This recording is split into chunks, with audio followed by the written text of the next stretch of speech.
Ողջույն Դավիթ ջան, ողջույն մեր սիրելի հետևորդներ, դիտորդներ, հուսով եմ լավ ես Դավիթ ջան։ Հիանալի։ Մենք էլ ենք հիանալի։ Դավիթ ջան, ճիշտն ասած, մինչև անցնենք հարցերին, մեզ հաճախ հարցնում են ինչպես միանանք Դավիթի հեքիաթային խմբին։ Կխնդրեմ մի փոքր այդ մասին տեղեկություն տաս, որովհետեւ մեր դիտորդները ճիշտ կողմնորոշվեն։ Նախ շնորհակալ եմ ցանկության համար, եթե ուզում են միանան, սիրով կընդունեմ։ Կարող են Facebook-ով գտնել անգլիատար Դավիթ Փարաջյան գրեն, գտնեն ինձ, հաղորդագրություն ուղարկեն Messenger-ին, հաղորդագրության մեջ նաև իդեպ Viber-ով հիմա այս համարս կփոխանցեմ, Viber-ն էլ կարող են հաղորդագրություն ուղարկել, հաղորդագրության մեջ պետք է գրեն իրենց անուն, ազգանունը, Viber կոնտակտային համարը իրանց փոխանցեն, որովհետև մեր խումբը, այդ հեքիաթային խումբը Viber-ում է, հանդիպումներ արվում են Zoom-ով, բայց Viber-ում են արվում գրառումները, Viber-ը խմբում են արվում, +374 մեր հայկական կոդը սկզբից 55 73 68 06 հեռախոսը համարին կարող են գրել իրանց հաղորդագրությունը եւ պետք է խնդրեմ, որ հայատար գրեն, ոչ լատինատար կամ ռուսատար։ Ես կընդունեմ, ինչ հարց պետք է կտամ։ Հայատար։ Այո, եթե ամեն ինչ լավ կլինի, կընդգրկեմ այդ խումբ եւ մնացածը Աստված առաջ։ Շնորհակալություն Դավիթ ջան, հուսով եմ այդ դիտորդները կլսեն, կտեղեկանան։ Շատ բարի Դավիթ ջան, շնորհակալ եմ շատ։ Դե ինչ, անցնենք մեր հարցերին, բավականին հարցեր կար, ուզենայինք անդրադառնանք այդ հարցերին, մեր իմացության սահմաններում օժանդակելու համար մեր հայությանը։ Ինչ կասես։ Պատրաստ ես։ Ինչքանով կարողանամ։ Հիմա մեզ հարց են տվել, հայտնության գրքում գրած է, որ հակաքրիստոսը գա, պետք է սրի անցկացնի մարդկությանը, եւ այլն։ Դուք էլ անգիր գիտեք, կարծում եմ գրած է նաեւ, որ Քրիստոսը գա նույնպես սրի անցկացնելու նրանց, ովքեր իրեն չեն հավատացել։ Նրա սրի վրայից մարդկանց արյուններ թափվում ու մարդկանց լեշով կերակրելու է երկնքի թռչուններին, ռուսերենից թարգմանած եմ ասում, բայց միտքը նույնն է։ Ուզում եմ հասկանամ, դա վերագրել են Հիսուսին, մարդկանց մոտ վախի մթնոլորտ ստեղծելու կառավարելու համար։ Մերսի, եթե կպատասխանեք։ Չէի սպասում, որ մի անգամ Ես այս մասին ունեմ իմ դիրքորոշումը, բայց կուզեմ դու պատասխանես Դավիթ ջան։ Սևակյան, դու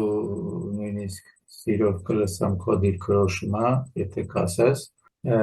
ուղղակի չէի սպասում, որ նմանատիպ դաժան դրվագներով կսկսենք մեր այսօրվա հանդիպումը։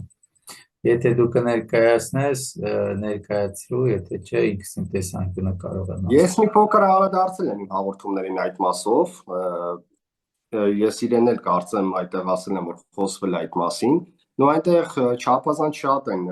ուռճացված գույներով ներկայացված սցենարները, այնուամենայնիվ ես համակարծիք չեմ, որ ամեն ինչ լինելու այնպես, ինչպես որ գրված է, բայց ավելի մանրամասն դու անդրադարձի Դավիթ ջան, եթե առիթ լինի, ես կարող եմ դրա համար նաև առանձին հաղորդում պատրաստել, բայց ուզում եմ ասես դիալոգով հանդես գանք։ Բարի, երկու գլուխ ավելի լավ է։ Ինչ վերաբերում է այդ գրառմանը, այդ հարցին, այսպես իմ տեսանկյունը կարտահայտեմ, որ իրոք ընդհանրապես նմանատիպ գրքերում, նմանատիպ գրվածքներում ներկայացված է բավականին սրված վիճակում եւ դա ունի իր պատճառը, բայց շատ կարեւոր է, որ անցալել այն ինչ գրված է նմանատիպ գրքերում, առաջին հերթին մեր ամենքիս անձի մասին է խոսքը եւ ամենքիս ներաշխարհի մասին է խոսքը։ Միշտ կողմ եմ դեպի ներս դիտարկելու։ Հակառակ դեպքում, եթե մեր մեջ չգտնենք ցանկացած խնդիր եւ խնդիրի լուծում, դրսում փնտրելը անիմաստ է կամ նստել սպասել, թե երբ պետք է գա աշխարհի վերջը, երբ պետք է հայտնվի Քրիստոս կամ հակաքրիստոս ու ինչ պրոցեսներ տեղի կունենան այդ ժամանակ, ինքս անձամբ նմանատիպ մտածողությանը կողմնակից չեմ։ Ունենք խնդրեմ դարեր շարունակ, որ մարդիկ այո, նստած սպասել են իրենց ներկա պահը ապրելու փոխարեն սպասել են ապագա գալիքով եւ ներկան դարձնելով անցյալ, ուղղակի սպասել են։ եւ նման ձևով իրենց ողջ կյանքը սպասումների մեջ անցկացնելով կորցրել գնացել են եւ նմանատիպ տարբեր վերածնունդներով անցնելով շատ շատերս առաջընթաց չեն ունեցել գիտակցական կյանքում։ Խնդիրը որտեղ է։ Այն ինչ որ գրված է հայտնության գրքում տեղի է ունենում բոլորից ներսում։ Մենք մեր հանդիպումների ժամանակ որոշակի առումով խոսել ներկայացրել ենք մարմնի եւ հոգեվոր աշխարհի եւ տարբերությունը եւ կապը, երբ նույնիսկ մարմինը համեմատեցինք բելի, այսինքն նյութական իշխանի, կերպարի հետ, իսկ հոգին հայկի կերպարի հետ մենք համեմատեցինք ավելի ընկալելու լինելու համար։ Նույն կերպ, նույն հակաքրիստոս հասկացողությունը, նույն բելը նյութական դաշտի աստվածության խորհրդանիշն է, եթե ուզում ենք հակաքրիստոսով նայենք այս պարագայում, իսկ Քրիստոս դա մեր ներսի լույսի խորհրդանիշն է։ Մենք ամեն օր նստել սպասելով, թե երբ պետք է գա վերջի օրը եւ Քրիստոս պետք է գա փրկի կամ չփրկի մեզ, մենք նախ ոչ միայն կգնանք կործանման, այլ նաեւ չենք տեսնի այդ ոչ մի փրկությունը։ Փրկությունը մեր ներսից է գալի։ Փրկությունը, եթե մենք մեր ներսը չբացենք եւ այդ Քրիստոսին չարտնացնենք, միշտ կմնանք հակաքրիստոսի ցանկությունների կամ ճնշումների տակ։ Այսինքն, ինչ Որի բառ ներկայացուցիչը մեր ներսում վախ Դե վախը դա Քրիստոս կոչվածի, այսպես ճակերտներով ասած մի քիչ էլ գործիքն է։ Հակաքրիստոսը ինքը մի քիչ սարսափելի ձևով է ներկայացրած, բայց նորից կրկնվելով ասեմ, որ եթե պետք չլիներ դիեզերքում նման գաղափար կամ նման ուժ գոյություն չէր ունենա, պետք է ընդհանրապես չատել, ընդունել ամենին այնպես, ոնց որ կան, դա կլինի հակաքրիստոս, կլինի դև, կլինի Քրիստոս, կապ չունի։ Խնդիրը նա է, դու որ ուժի կրողն ես, եթե դու Քրիստոսի լույսի ճանապարհով ընթացող ես, գնա այդ ճանապարհով, դա բարձր մարդու ճանապարհն է։ Իսկ եթե չէ, դու մարմնականին տրվելով ընտրում ես նույն հակաքրիստոսի կամ մարմնի ճանապարհը եւ անտեսում ես գեր մարդու, այսինքն ներսի Քրիստոսի լույսի ճանապարհն ես անտեսում, իհարկե բնականաբար մի քանի տարի հետո դառնես մարկանացու եւ վերջ։ Հույսը թողելով հաջորդ կյանքերին։ Եվ իդեպ հարց տվողը հարցրել էր դա ինչքանով է դաժան ինչի համար է գրված եւ այլն, սրված ձևով է գրված լինում, որովհետեւ միտում կա թե մարդկանց վախացնելու, բայց նաեւ այդ վախը մի լավ կողմ էլ ունի վախացնելու գործիքը։ Այն մարդիկ, ովքեր քնած են, օրինակ մի օրինակ բերեմ ավելի ընկալելու համար հնդկական գաղափարախոսությունից, հնդիկները օրինակ ծանոթ լինելով ռեինկարնացիա, այսինքն վերածննդման գաղափարին, իրանք մեծ մասին չեն անում։ Ասում են, դե այս կյանքում մենք մեր մարմնական հաճույքները անենք, հաջորդ կյանքում կտրվենք գիտակցությանը կամ առաջընթացին։ Եվ այդպես կյանքեր են մահանում, կյանքեր են կորում, ոնց որ ճաշճաշման մեջ են մնում։ Իսկ նման սրված տեքստերը օգնում են մարդկանց մի փոքրիկ այդ վախը, որ ասում օգտակարություն էլ նաև իր մեջ ունի, օգնում է, որ մարդիկ գոնե այդ մի փոքրիկ, ասես ճակերտներով ասած, վախ հասկացողությունից ելնելով փորձեն ինչ-որ մի բան անեն։ Իհարկե, հերիքա դու ոտք դրեցիր գիտակցական դաշտ, արդեն հասկանում ես, որ վախը ինքը ընդամենը այդ պահին համար քեզ առաջ բրդող գործիք էր, բայց չի կարելի այդ վախին տրվել, որովհետև հակառակ դեպքում դու կգնաս դեպի կործանման։ Ցանկացած բանն եւ լավ եւ վատ կողմ, կարելի է ցանկացած բան օգտագործել ի օգտակար քեզ։ Ինչպես դանակի օրինակը կա, չէ՞։ Դանակով կարելի է հաց կտրել եւ մարդու վնաս տալ։ Հարցն է, թե դու ինչպես կանես այդ ամենը։ Քրիստոսը գալու համար պետք է առնվազն դուք ձեր ներսի աշխարհը բացեք, ընդունելու համար Քրիստոսի լույսը կամ մեծացնելու համար ձեր ներսի Քրիստոսի լույսը։ Ամենայն դեպս կողմնակից չեմ նստել սпасել ինչ որ process-ների, այն դեպքում, երբ որ սпасելով քո ներկան, որը պետք է ապրես լիարժեքորեն, դարձնելով անցյալ, դու անդադ սպասում ես ապագային, որը գոյություն չունի իրականում։ Մենք այդ երկու դաշտերի արանքում ենք, որը ներկան է, որը պետք է ապրել, վայելել, քանզի տրված է առողջականության կողմից, եւ գնահատելով այդ ամենը մեր մեջ բացենք, ընդունենք Քրիստոսի լույսը, նրա տված շնորհները, այնքան մինչև ինքներս կմիանանք այդ ուժին, դառնալով Քրիստոս։ Ապրես Դավիթ ջան, ես ուղղակի մի փոքրիկ թյուրիմացություն կա մարդկանց մեջ, մարդկանց թվում է թե Հիսուս Քրիստոս դա Հիսուսի անուն եւ ազգանունն է Քրիստոս, բայց դա լրիվ այլ էություն է, Քրիստոս բառի մեկնությունը, որպեսի ճիշտ տանք եւ հասկանալի լինի մարդկանց համար, ինչ ասել է Քրիստոս։ Հիսուս Քրիստոս դա անուն ազգանուն չի։ Հիսուս դա մարմնի անունն է նույն ձև, ոնց որ ցանկացած մեկի անունը բնութագրում է իր մարմինը։ Քրիստոս դա անուն չի, դա վիճակ է Քրիստոսը։ Բարձրագույն վիճակ, որին կարող են հասնել բոլորը, որովհետև անժխտելի է, որ Հիսուսը ասում էր. «Եկեք իմ հետևից», իսկ իր հետևից գնալ կնշանակի հասնել այն կետին, որտեղ որ ինքն է գնում, իսկ ինքը հասավ քրիստոսացման։ Քրիստոս դա նշանակում է քրիստոսանալ, այսինքն ազատվել բոլոր կապանքներից։ Քրիստոսն մի քանի նշանակություններ ունի, արարչական լույս կամ նույն հենց ինքը մարդ, բարձր մարդ գաղափարը, դա նույն Քրիստոս բառի հոմանիշը։ Բուդդա հասկացողությունը, երբ որ Սիդդհարթա Գաուտաման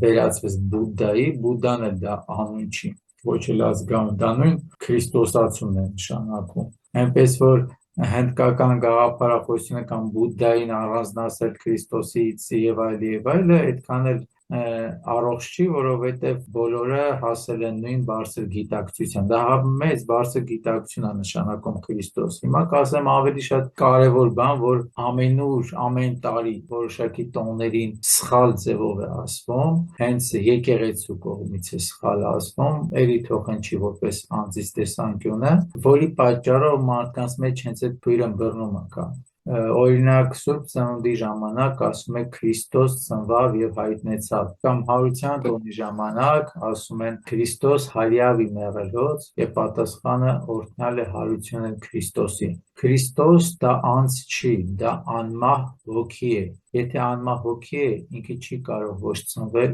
ոչ մահանալ, որ մեկ էլ մահացածներից հարություն առնի։ Ասելով Քրիստոս ծնվավ եւ հայտնեցավ կամ Քրիստոս հարյավ իմեղելոց, մենք մեր մեջ այդ անմահությունը սպանում ենք, որից հետո ուզում ենք հարություն տալ իրան։ Չի կարելի ու անհնար է սպանել կամ ծնունդ տալ մի գաղափարի, որ ուղղակի անմահ է։ Քրիստոս դա նշանակում է անմահություն։ Այնինչ փոխարենը պետք է ասել լավագույն դեպքում Հիսուս ծնվավ եւ հայտնեցավ, որովհետեւ Հիսուսը այն մարմինն էր, որի մեջ Քրիստոսի, այսինքն անմահության հոգին մարմնավորվեց, որպեսզի անցնի որոշակի պրոցեսներ, հետո այդ մարմինը արդեն հասնելով գիտակցական շատ բարձր մակարդակի Քրիստոսացավ եւ միացավ լույսին։ Եվ պետք է ասել Հիսուս հայրավ իմեղելոց, քանզի մարմինը մահացել էր Հիսուսի եւ իր մեջ լույսը շատ էր մեծացած, արարչական լույս։ Իր մարմինը նույնիսկ լուսավորվեց, այսինքն հարություն առավ մարմնով հանդերձ եւ ինքը դարձավ Հիսուս Քրիստոս։ Այ խաչելությունից հետո Հիսուս Քրիստոս ասելը շատ նորմալ է, շատ ճիշտ է, որովհետեւ ընդհանուր մի մարմին դարձավ։ Պատասխան քո հարցի մի քիչ երկար փորձեցի պատասխանը հնարավորինս ընկալելու համար, Քրիստոս ոչ, դա ազգանուն չի, դա վիճակ է, որին ցանկացած մեկը կարող է հասնել։ Եվ այն թույլ ըմբռնումը, որ եկեղեցիների կամ որոշակի աղանդների կողմից ասվում է, անհնարին է, որ ինչ-որ մեկ որ Քրիստոս դառնա, երբ ասում են, որ հնարավոր չի Քրիստոսանալ, կեղծ եմ համարում, որովհետև նույն Հիսուսն էր ասում, հենց եկեք իմ հետևից եւ օրինակը ցույց տվեց, որ ցանկացած մեկը իր հետևից ով որ գնա, կքրիստոսանա։ Իսկ ով է ուզում գնա Քրիստոսի հետևից, ամեն մեկը թող ինքը ընտրի։ Ես այնտեղ բարդույթը կայանում է նրանում, որ շատերը չեն գնում դեպի Քրիստոս, դեպի հավատ, դեպի կրոն, կարծելով որ եթե մենք գնանք դեպի Քրիստոս, ուրեմն պետք է չուտենք, չխմենք, էսի չանենք, այնի չանենք, անհետաքրքիր կյանք է լինելու, ոչ ուտել, ոչ խմել, որտեղ պետք է սրբի կյանքով ճգնեմ, միայն ապրեմ։ Ես կուզեմ այդ բանով ասել, որ նման բան գոյություն չունի, ժողովուրդ ջան։ Մենք որ ասում ենք մարմնական հաճույքներ, հաճույքներին պետք չի տրվել, մենք բնավ նկատի չունենք, որ մարմնի մասին պետք չի օգտանել կամ պետք չի օգտվել մարմնի հաճույքներից։ այլ պետք է նախ օգտվել եւ որոշել քո չափը ու չվախենալ այն ինչ որ անում ես եւ ինչ որ անում ես անես սիրով եւ անես սրտանց, բայց չկորես այդ ամենի մեջ։ Դու միայն նախապատվությունը դրան չտաս եւ հիշես, որ բացի մարմինը դու նաեւ անմահ հոգի ունես, սրա մասին է խոսքը։ Եվ եթե մենք կերակրում ենք մեր մարմնին, ապա ունենք նաեւ հոգի, որին նույնպես պետք է կերակրել։ Կեսարինը կեսարին, ասունը ասուն։ Այս համատեղումն էր։ Դե չէ ոչ մեկ չի ասում մի վայելի կամ մի զգա, չէ դու պետք է գնաս սարերում ճգնավոր, դրանք այն հոգիներն են, ովքեր նման օպատ են ուզում փորձեին, հասել են այնպիսի վիճակի, որ ուզում են կյանքի այդ պահի մեջով անցնեին։ Բայց դա ասել չէր, որ այդ նույն հոգիները, որ վերածնվել են նախկին կյանքերում, չեն ապրել այն նույն этаպները, որ ապրել են մնացած ժողովուրդները կամ այդ նույն մարմնական բաներից չեն օգտվել։ Սա փորձեր են, բայց հիմա դա ժամանակի առումով անցյալ կատարյալ է համարվում։ Հիմա հրամայականը եւ շեշտը փոխվել է։ Պարզապես մենք խոսում ենք, որ մենք պետք է գնանք դրական սիրո եւ կառուցողական լույսի ետևից, որը դրական ու կառուցողական է։ Մարմնի ցանկությունների մեջ նաև մտնում է թալանել, կեղեքել, տառապանք պատճառել, սպանել, գողանալ, դրանք էլ մարմնի ցանկություններ են։ Դրանք էլ նույնպես ապականող երևույթներ են։ Մենք դրա մասին ենք խոսում, որ միայն չսպասարկվի էգոյի շահերը։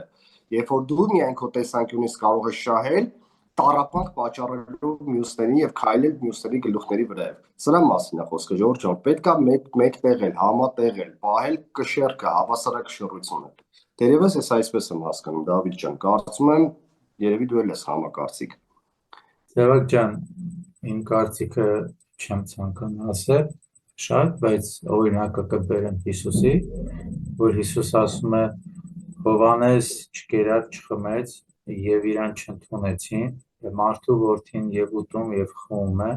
բայց իրան էլ չեն ընդունում։ Ցույց տալով, որ նույն իր օրինակով ինքը մարմնական տարածել մարմնական ցանկությունները, բայց ոչ հաճույքների դաշտում, այլ սանվելու կարիքը ապահովում էր։ Ցանկացած նյութական կարիքների եթե պետք է ապահովում էր։ Ոչ մի ծայրահեղություն կարծում եմ այդքան էլ առողջ չի, եթե վնաս ես տալու թե նյութական մարմնին, թե հոգևոր մարմնին, որովհետև վնասել կապ չունի ինչ ձևով ես վնասում, երկու դեպքում էլ վնաս է։ Ժորժ ջան, հայտնություն գրքի հետ կապված կասեմ իմ տեսակետը, որը հետևյալն է, այնտեղ շատ մարդկանց ձեռքեր է մտել դուրս եկել, ընդհանուր նաև Իսահակ Նյուտոնի, Իոսիֆ Թեսալացի, Եսևիոս Կեսարացի եւ դարեր շարունակ այդ գիրքը համարվել է ապոկրիֆ, խրթին որպես գիրք, նա հրապարակ չի հանվել, միայն այս վերջին տարիներին սկսեցին այնտեղ գազանի թիվը, սիմվոլներ, կրակե ծծումբե այրվող լիճ, որը նաև վերցրած է հունական աղբյուրներից, եթե դիտել եք Հոմերոսի Բոդիսեփսի ֆիլմը, այնտեղ ասում է դու պետք է հատես հրոգետը եւ իջնես Հադեսի թագավորությունը մեռյալների այդ տիրույթներ, որտեղ դժոխքներ եւ այնտեղ կրակներ թափվում եւ այնտեղ կրակե լիճ կար, դա նաեւ այդտեղից հղում ունի, դիցաբանությունից վերցրել է եւ զետեղել են գրքում։ Նաև վախի արդյունքում որոշակի զսպաշապիկ սարքելով մարդկանց, որ այսպես պետք է անես, այնպես պետք է անես, որպեսզի կրոնը նոր ուխտում ձևավորվող նաև եկեղեցիները սկսեն ապրել եւ տիրել մարդկանց գիտակցության վրա, ինչը եւ կարատա դրական էֆեկտ եւ բացասական կախված մարդու ընկալումից, բայց վախի մեջ որքանով ես գիտեմ եւ դա այդպես է արարիչը չի գործում։ Վախ ինքը սահմանափակում եւ արգելափակում է մարդուն եւ ուղղակի դու դառնում ես հնազանդ, դու դառնում ես ենթարկվող, բայց դու գիտակցություն չես աճեցնում, ուղղակի դու լինում ես լավ մարդ, այդքան է, բայց դու չես բացում արարչի պոտենցիալը քո մեջ։ Ես միայն կասեմ հետեւյալը, Ժորժ ջան, երբ որ Քրիստոսը մեզ տեսնի, նա միայն մեզ կգրկի եւ մեր մեջ կա արարչի պոտենցիալը, այսինքն ծիրանի կորիզը նա պոտենցիալ ծիրանի ծառը, բայց կախված է նրանից, թե դու ինչպես այն կջրես, կմեծացնես եւ կդարձնես իրեն ծառ։ Այսինքն մենք այդ տեսակետից ցոգոլ վիճակում ենք դեռ, կորիզ վիճակում ենք, բայց մենք կարող ենք բացել եւ ինքնուրույն դառնալ մենք էլ Քրիստոսի նման։ Նա էլ ասես դուք ինձանից էլ մեծ գործեր կարող եք անել։ ձեր մեջ արքայությունը, որովհետև այնտեղ բոլորը դրախտը փնտրում էին երկնքում եւ Քրիստոս շատ լավ գիտեր մարդկանց մտայնությունը ինչի մասին են խոսում, նա ընդամենը մի բան ասեց, եթե դուք արքայությունը փնտրում եք երկնքում, թռչունները ձեզանից ավելի շուտ կհասնեն։ Եթե դուք արքայությունը փնտրում եք ծովերում, ջրերում եւ օվկիանոսներում, դելֆիններն ու ձկները ավելի շուտ կհասնեն։ Միշտեր ես ասում եմ, որ արքայությունը ձեր մեջ է եւ ապա նոր դրսում։ Եթե մեր ներսը չսարքենք այդ աշտարակը Բաբելոնի, ինչպես մենք սարքում ենք, որ պահվենք այդ աշտարակաշինությունը մենք պետք է անենք, որից հետո կգա Աստվածայինը, որից հետո կկառուցվի այդ դրախտը, ըստ քո հոգեի կերտվածքի։ Մենք ենք ընտրում մեր ճանապարհը, միանալ լույսին եւ սիրուն, դրականին եւ կառուցողականին, թե մերժել։ Երկու դեպքում էլ ընտրությունը մերն է։ Տերևս այսքանը Դավիթ ջան, ասեի։ Հենց որ Ժորժ ջան, ինչ անում եք, արեք սիրով, արեք սրտանց եւ մի վախեցեք ոչ մի։ Հասնենք հաջորդ հարցին, երևի Դավիթ ջան, այստեղ մի հարց, արդյոք ճիշտ է ասել կամ մտածել, որ Աստված զոհաբերեց իր միակ որդուն։ Եթե Աստված գիտեր, որ Քրիստոսը չի մեռնի, այլ համբարձվելու է, բա ուր մնա զոհաբերությունը։ Եվ երկրորդ, ինչու միակ որդի, բա մենք ով ենք։ Շատ հետաքրքիր հարց է Դավիթ ջան։ Բոլորս էլ կարող ենք կոչվել որդիներ։ Իհարկե Հիսուսը ինքը այնքանով տարբեր է, որքանով որ գնաց առաջ առանց հետընթացի։ Ինքներս ցանկացած մեկս կարող ենք գնալ նույն ճանապարհով եւ վերածվել Արարչի որդու, վերածվել, ինչի համար, որովհետեւ մենք դեռ շատերիս մարմինը հերույ է այդ գաղափարից, քանի դեռ ամեն ինչին փորձում է ուղղակի կողքից դիտողի դերում լինել, սպասել, թե ինչ-որ մեկը պետք է անի իր փոխարեն եւ ինքը տեսնի ու ուրախանա։ Փոխարենը նայելու իր ներսում եւ որոշում կայացնելու, որ ինքը պետք է դառնա այդ ճանապարհ գնացողը։ Իհարկե, եթե ինքներս գնանք այդ ճանապարհով, մենք ամեն մեկս կարող ենք համարվել որդի նրա համար, որովհետեւ արարչական ուժիներ ասում են հայր։ Չնայած արարչական ուժը ոչ հայր է, ոչ մայր, ոչ որդի, քանզի ամենը իր ներսում են, իրան բաժանել ինչ-որ սեռերի մի քիչ թույլ իմացություն կա դեռ։ Ինչ վերաբերում է որդուն ուղարկելուն, զոհաբերություն անելուն, եթե գիտեր, որ մեկը հարություն է առնելու իմաստավորներ եւ այլն, այն գրվածքները ոնց որ շատ պրիմիտիվ ձևով ներկայացված է, այդքան էլ չարժի այդպես դիտարկել, այդպես նայել, որ եկավ, զոհաբերվեց բոլորիս մեղքերի իր վրա վերցնելու համար եւ այլն, ոչ զոհաբերությունը ուներ կոնկրետ նպատակ, կոնկրետ ժամանակ եւ կոնկրետ պատճառներ, բայց որոնց մասին ինձ թույլ չեմ տա հիմա խոսել, թողներ են ինձ մեր ունկնդիրները, բայց բաներ կան, որ հանրային դաշտում ինքս ինձ թույլ չեմ տա խոսել, ուղղակի մի փոքրիկ ձևով հուշում անեմ, որ ամենևին մարդկության մեղքերը վերցնելու խնդիրը չլուծվեց, որովհետև մարդկությունը ամենևին էլ այն պատմության միջին մեղքի կրողը չէր, որը մենք զրույցների ժամանակ հասկացել ենք, ինձ թվում է, որ այդ մեղք հասկացողությունը, որը ծանրացած միշտ մարդկանց փորձում են հուշել, որ դուք գիծն մեղավոր եք, մի քիչ հարաբերական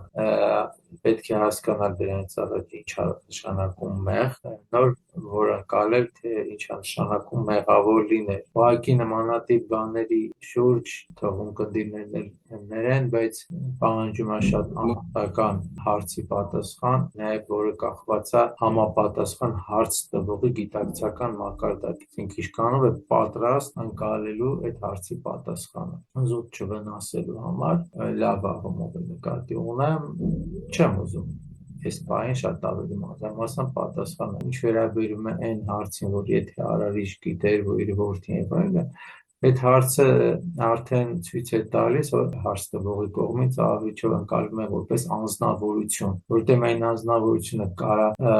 իր որդուն ուղարկի եւ մտածի կամ չմտածի, թե ինչ է լինելու կամ ինչ չի լինելու, միանգամից պատասխանեմ ոչ, Արարիչ անձնավորություն չի։ Աստվածները կարող են լինել անձնավորություններ, բայց Արարիչ անձնավորություն չի։ Արարիչ դա հավերժական լույս է։ Եթե ինչ որ մեկը կարող է ասել, որ լույսը լույս գաղափարը անձնավորություն կարա դառնա, խնդիր չկա, ուրեմն ձեր համար դա անձնավորություն կարա լինի, բայց ինքը անձ չի, անձը դա սահմանափակ է, մենք մեր մարմինը անձնավորություն է, սահմանափակ իր չափերի մեջ, իսկ արարչականությունը դա անծայրածիր օվկիանոսն է, դա անսահման էներգիան է, որի ամեն մի փոքրիկ մասնիկի շնորհիվ ապրում է թե ծաղիկ, թե ծառ, թե մարդ, թե կենդանական աշխարհը եւ ողջ տիեզերքը։ Իսկ երբ որ փորձում ենք նայել անսահմանին որպես անսահման, դեռ արդեն դուրս է գալիս այդ հարցը, ինքը գիտեր իր որդու ինչ լինելը, խաչվելը, մեղքերի վերցնել կամ չվերցնել, ինձ թվում այդ հարցը արդեն տեղից դուրս է գալիս։ Անդրադառնանք Դավիթ ջան, մեր մյուս հարցին, այստեղ հետաքրքիր մի հարցեր են տվել։ Սևակ ջան, еще один вопрос, русский հարցը, когда вернемся в Арцах, нам трудно жить без Арцаха. Заранее спасибо. Հայեր չէ գրողը, ընտրում եմ Մաուն ազգանունը, այս միակ։ Նաիրա Բաբայան։ Այո, գուցե խոսքս շատերիդ հաճելի չլինի, բայց փորձեմ իմ դիտարկումը անել, սիրելի հայրենակիցներ, ունենալու համար Արցախ, Նախիջևան, հետ բերելու համար Արևմտյան Հայաստան կամ գոնե պահելու համար մեր ներկա հողերը, շատ կարևոր է, որ ընկալեք մի բան։ Երկիր հասկացողությունը գոյություն ունի միայն այն դեպքում, երբ իր ներսում ապրում են եւ հողերը բնակեցված են։ Դա նույն օրինակով, որ 5 սենյականոց բնակարանում ընդամենը ապրում է մի մարդ կամ դուրը փակում եւ գնում է այդ տան մեջ, առնվազն միջատներով է լցվում, փոշով, կեղտով եւ այլն։ Նույն ձև եւ նույն օրինակով, քանի որ մեր հողերը լքված դատարկ են, մենք չենք կարող միայն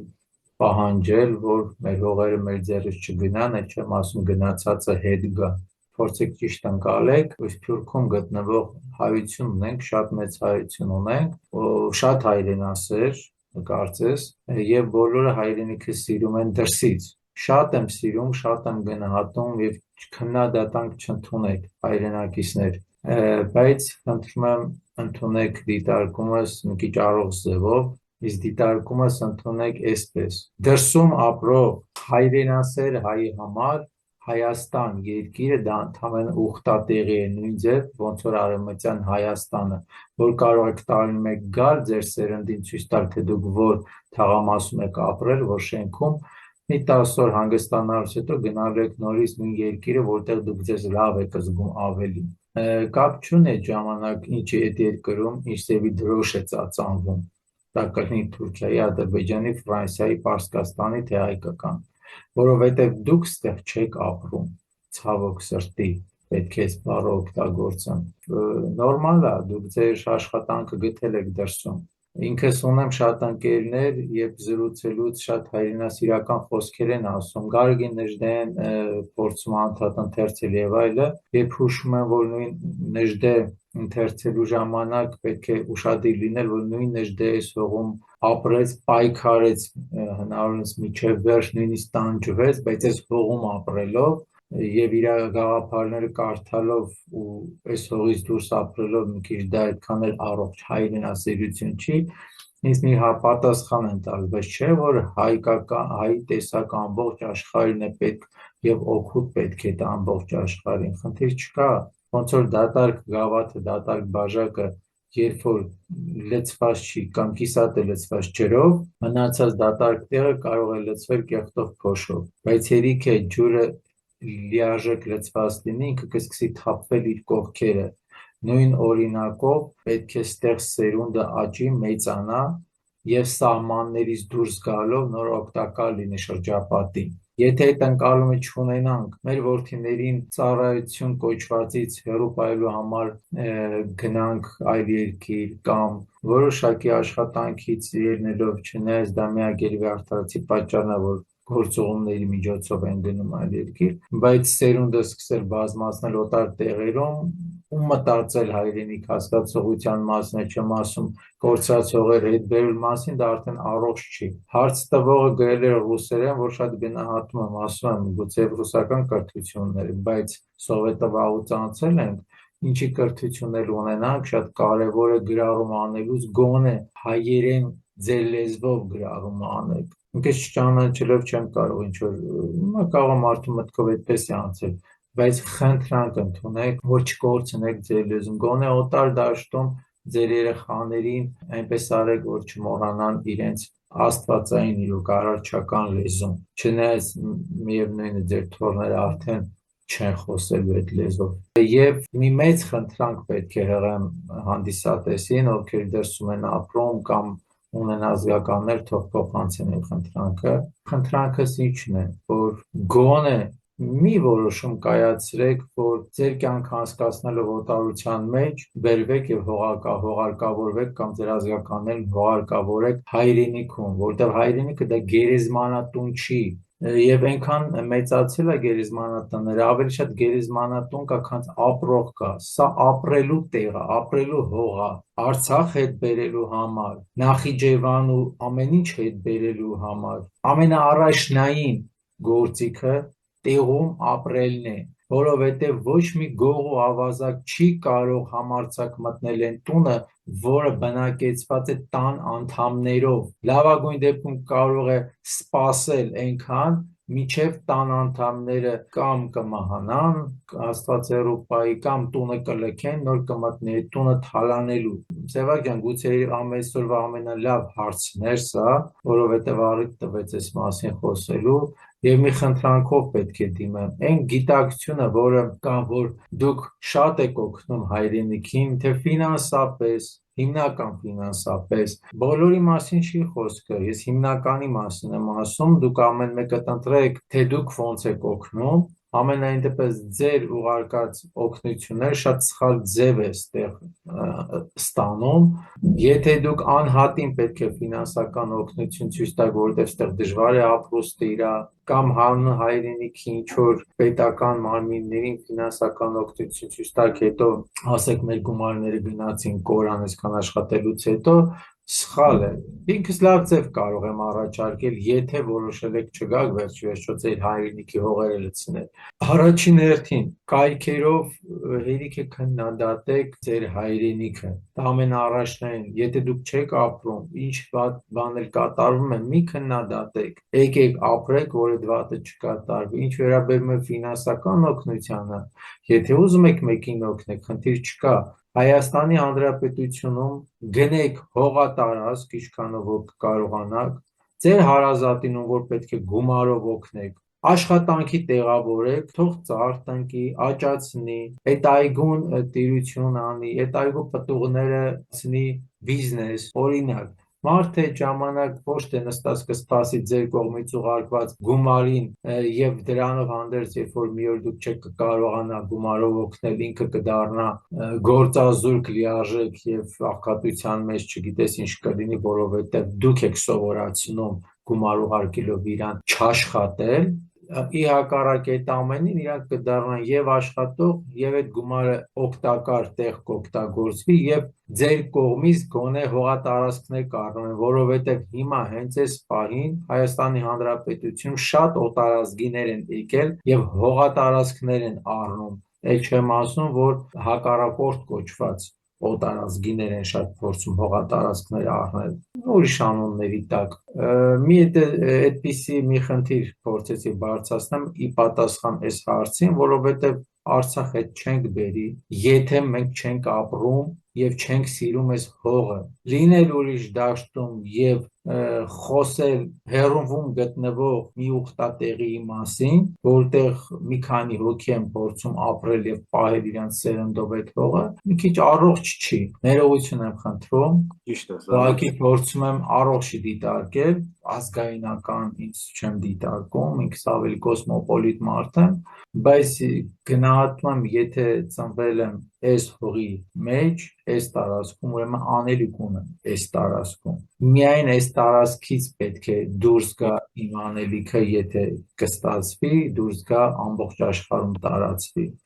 Այն նույն մեր զրույցների օրինակը, որ ամեն ինչ մեր ներսից պետք է սկսենք, ոչ թե դրսում փնտրենք, հայրենիք հասկացողությամբ եթե դարկում ենք, հենց մեր հողից պետք է սկսենք։ Միանշանակ դու ճիշտ ես Դավիթ ջան, ես համակարծիք եմ քո բոլոր բերած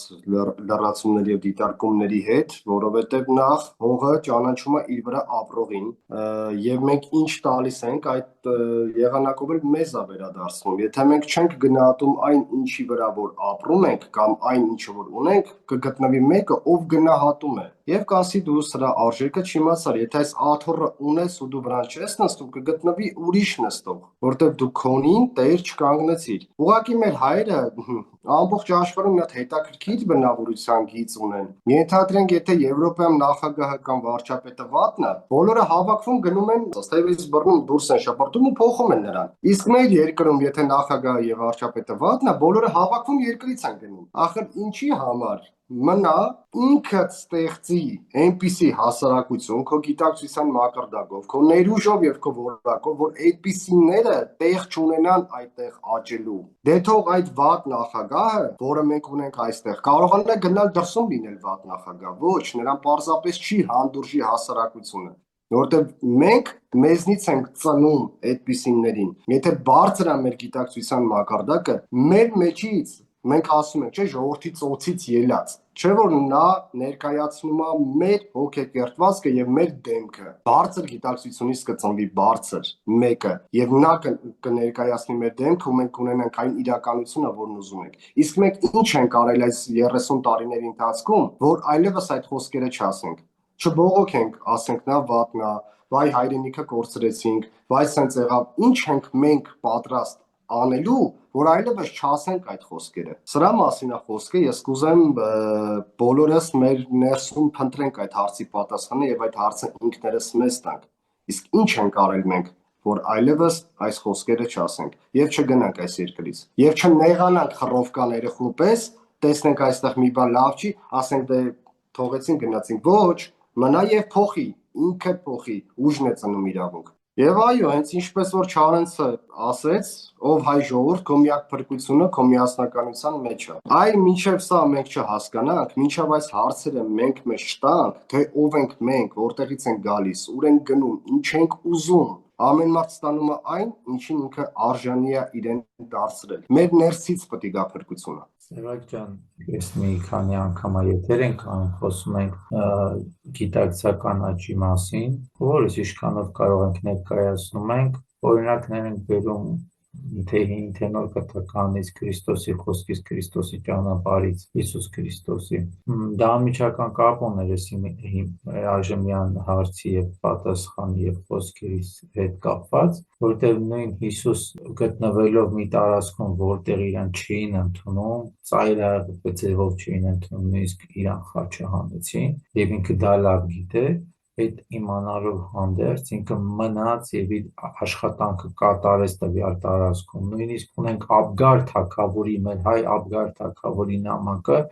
որտեղ ասվում է Հիսուսին, գիտեմ կամ դու Աստված ես կամ Արարչի որդի, արի իմ միասին մեր երկիրը կկառավարենք, այսինքն թագավոր դառնալու առաջարկ էր անում։ Հիսուսն ինչ է ասում, ասում է, ես տարածքում եմ գործունեությունը կատարելու համար եմ եկել։ Ինքս չեմ գա, բայց իմ աշակերտներից կուղարկեմ, քեզ կբուժեն եւ քո երկիրը ոտքի կկանգնի։ Հիսուսի օրինակը շատ կարևոր է այստեղ անցալելու համար, որտեղ որ տարածքի համար որ գալիս ենք, շատ կարևոր է այդ չեմ ասում մենք ճահճանանք այս տարածքում, ինքս անձամբ կողմնակից եմ աշխարհ մանգանում, շատ սիրում եմ ճանապարհորդություն, եթե հնարավոր լիներ ճանապարհորդել, շատ եմ սիրում, բայց մնալ մի տեղում հեռվից գոռալ, կոչեր անել եւ չանել ոչինչ,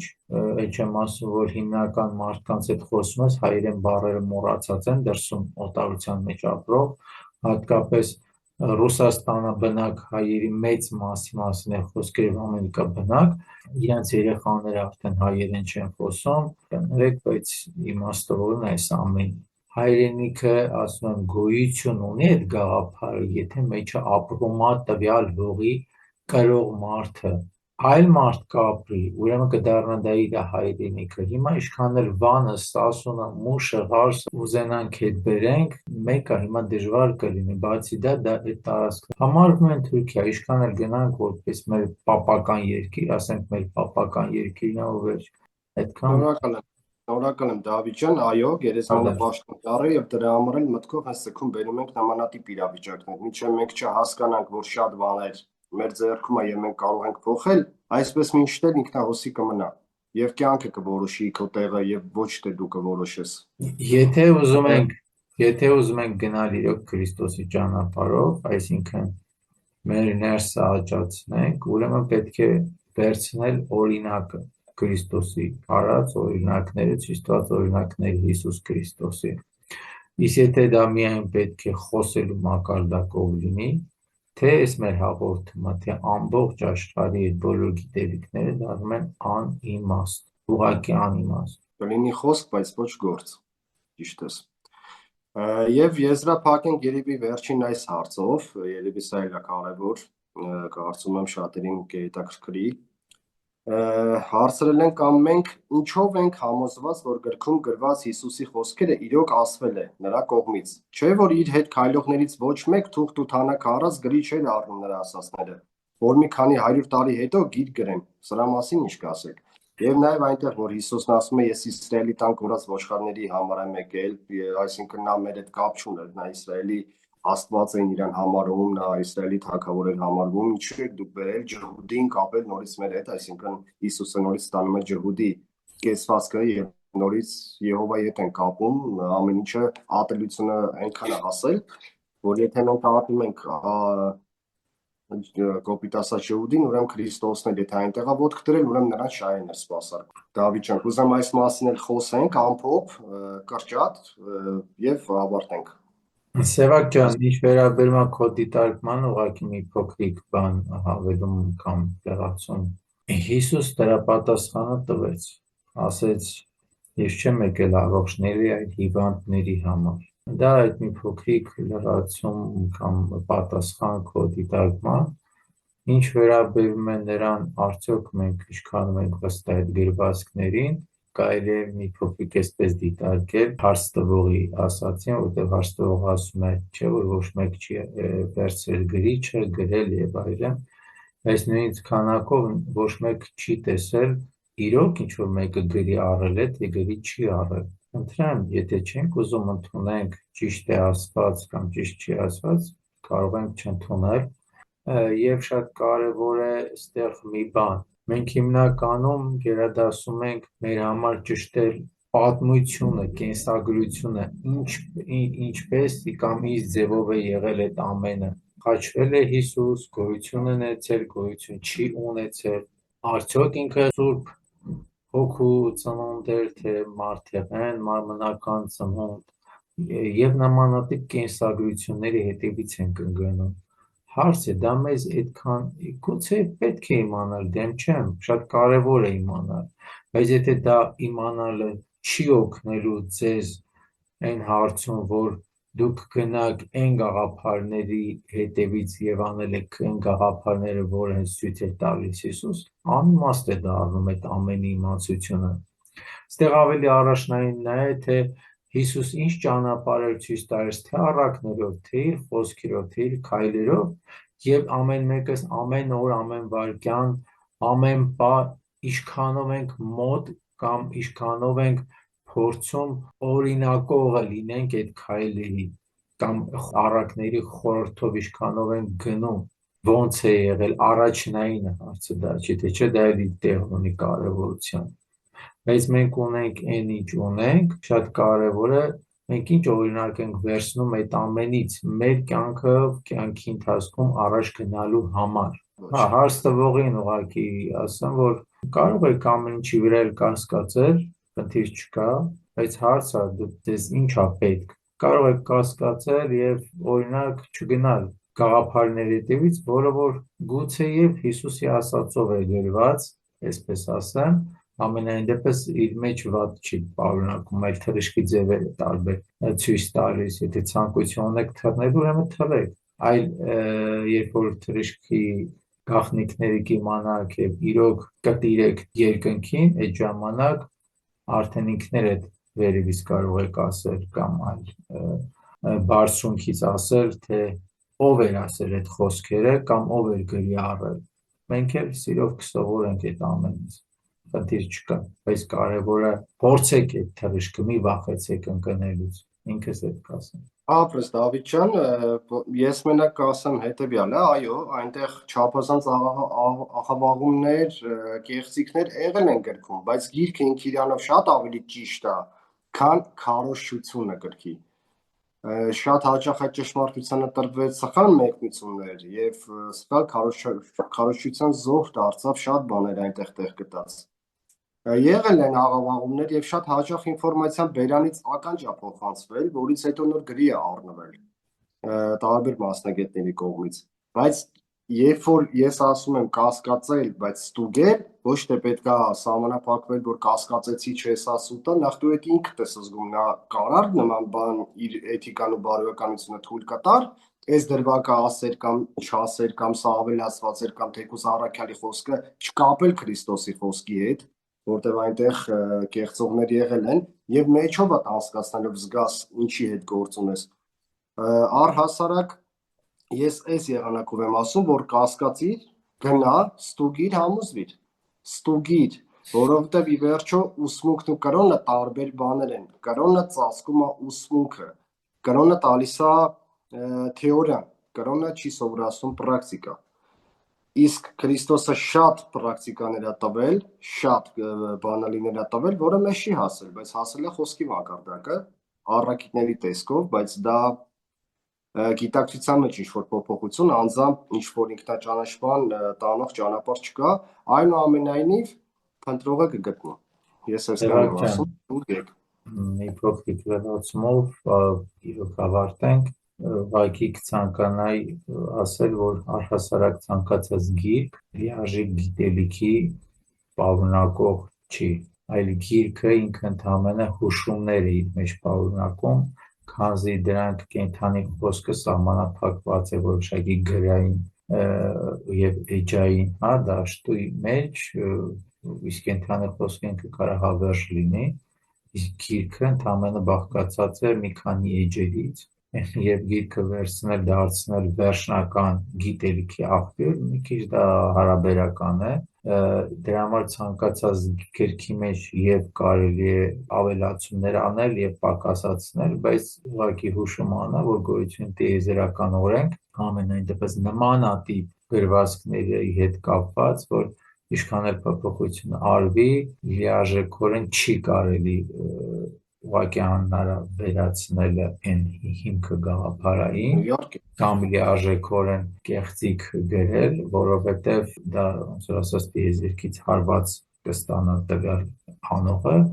դրա համար էլ հիմնականում շատ անգամ փորձվում է իշխելու համար, փորձում է